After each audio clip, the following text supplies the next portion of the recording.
channel, Fabulous Pattaya Media Group, by using the link below. This morning, Wednesday, the CCSA reported a rise on yesterday's COVID figures, 11,252 during a 24-hour period, and those tests are estimated to have taken place on Monday.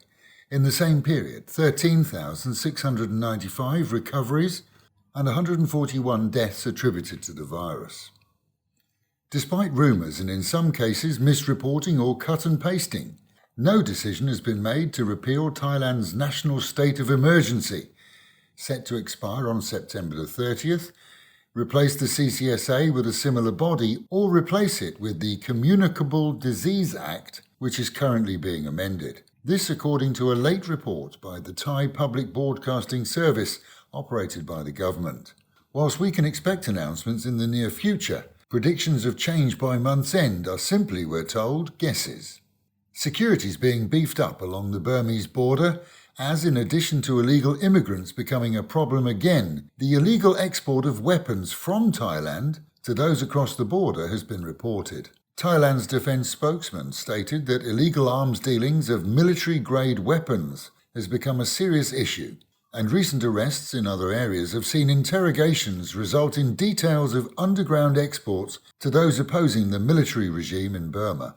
More news on the Chiang Rai civil servant who's alleged to have pocketed some 13 million baht earmarked for the support of invalids in the region, as police now report that he has claimed to have gambled the whole fortune away, which of course would lead to no point in chasing the money. But Thai media is also claiming that in addition to there being others involved in the scam, the actual figure missing may be as high as 45 million baht. Checks are being made to match accounting figures with money actually given out to the needy, and more arrests are said to be imminent. The Public Health Permanent Secretary has stated that loosening of restrictions in Thailand for businesses and the general public will see daily COVID numbers unlikely to fall below the average of 10,000 a day, and that the virus will remain endemic but not pandemic, seeing less and less serious cases as vaccine numbers increase. As with the rest of the world, where vaccines have become freely available, the number of serious cases, those needing hospitalization, has dropped considerably. In other Western countries, this has been accepted too, and is seen sadly as the path of the future, with plans for booster shots and the virus to become an irritant similar to the flu for those who've been vaccinated.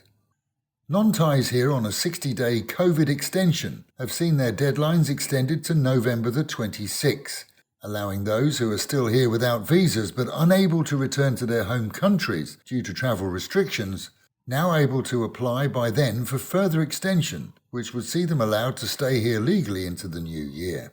Thailand's Public Prosecution Commission is to set up an investigation into the procedure used by former Deputy Attorney General Nak Suk's decision not to indict the Red Bull heir Vurath, known as Boss, for the infamous hit-and-run case that saw the heir flee Thailand never to return 10 years ago. Announced as a disciplinary probe, the investigation is expected to review not just the outcome, but the procedure from start to finish, and is expected to take several months. In Samut Prakan, a 19-year-old woman and her boyfriend were the first to be arrested on charges of streaming what would normally be private nocturnal adventures online.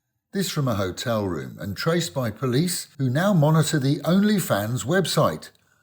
The couple face charges of creating and sharing pornographic content, which is illegal here, and has seen police saying that rather than attempt to charge the site operators not in Thailand, they will follow up on users and posters within Thailand in other cases. Meanwhile at home, and this morning, the provincial authorities announced 715 new COVID cases in the region, 188 in Chonburi, 155 in Silachar, 119 in Banglamung, and the balance around the province.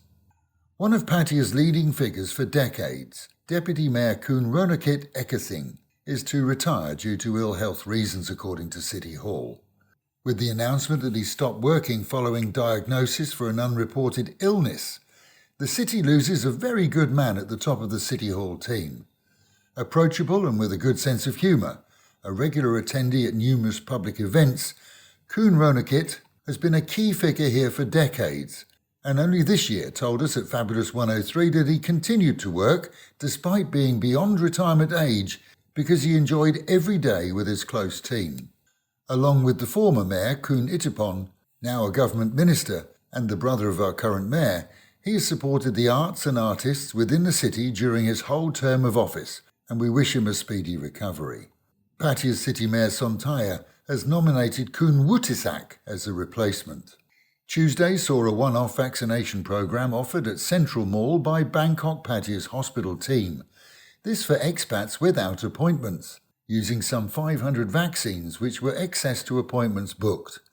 Far more applicants than vaccines available, saw some sadly turned away, but 500 got their first shots of the Pfizer vaccine, and similar events may follow as the hospital continues to be at the forefront of the free vaccines for non-Thais.